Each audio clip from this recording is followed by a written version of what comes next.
कौवा और कोबरा। बहुत साल पुरानी बात है। एक धनवान राज्य में बहुत बड़ा और पुराना बरगद का पेड़ था। उस पेड़ पर एक कौवा कव्वी क्रोस का जोड़ा अपने घोंसले में रहता था। ये जोड़ा दिन भर भोजन की तलाश में बाहर रहता और शाम होते ही लौट आता।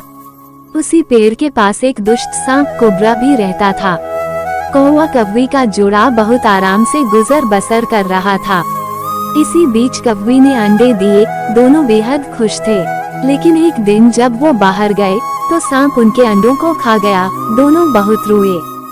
अब हर साल मौसम आने पर कव्वी अंडे देती और वो सांप स्नेक मौका पाकर उनके घोंसले में जाकर अंडे खा जाता। वो दोनों ही समझ नहीं पा रहे थे कि आखिर उनके बच्चों का दुश्मन कौन है। लेकिन जल्द हो वो समझ की हो न हो यह काम उस सांप का ही है। सांप तो अंडे खाकर चला गया, लेकिन कव्वी के दिल पर जो बीता वो सोचा भी नहीं जा सकता था। कौवे ने अपनी पत्नी को ढाढ़स बंधाया। अब हमें शत्रु का पता चल चुका है तो हम कुछ उपाय भी जरूर सोच लेंगे।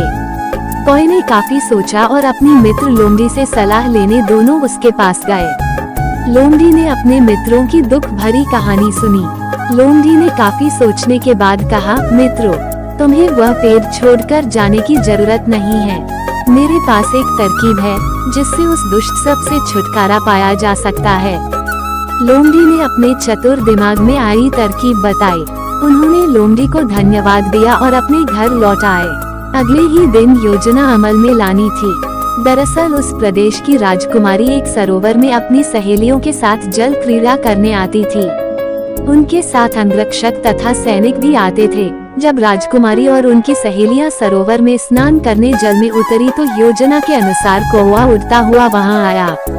उसने पहले तो राजकुमारी तथा सहेलियों का ध्यान अपनी ओर आकर्षित करने के लिए कांव कांव का शोर मचाया। फिर राजकुमारी तथा उसकी सहेलियों द्वारा उतार कर रखे गए कपड़ों व आभूषणों में से राजकुमारी का प्रिय हीरे व मोतियों का विलक्षण हार में से एक हार चोंच में दबाकर ऊपर उड़ गया। सभी सहेलियां चीखी, वह राजकुमारी का हार उठाकर ले जा रहा है। सैनिकों ने ऊपर देखा तो सचमुच एक कौवा हार लेकर धीरे धीरे उड़ता जा रहा था। सैनिक उसी दिशा में दौड़ने लगे। कौवा सैनिकों को उसी पेड़ की ओर ले आया। जब सैनिक कुछ ही दूर रह गए तो कौवे ने हार इस प्रकार गिराया कि वह सांप के खोल के भीतर जा गिरा। सैनिक दौड़कर खोल के पास पहुँचे तो वहाँ हार और उसके पास में ही एक काले सर्प को देखा। सैनिकों ने भालों से उस सांप के टुकड़े टुकड़े कर डाले और वो दुष्ट सांप मर गया। कौवा कव्वी बेहद खुश थे। सीख शरीर से आप भले ही कमजोर हों, लेकिन सूझबूझ का उपयोग कर हम बड़ी से बड़ी ताकत और दुश्मन को हरा सकते हैं। बुद्धि का प्रयोग करके हर संकट का हल निकाला जा सकता है।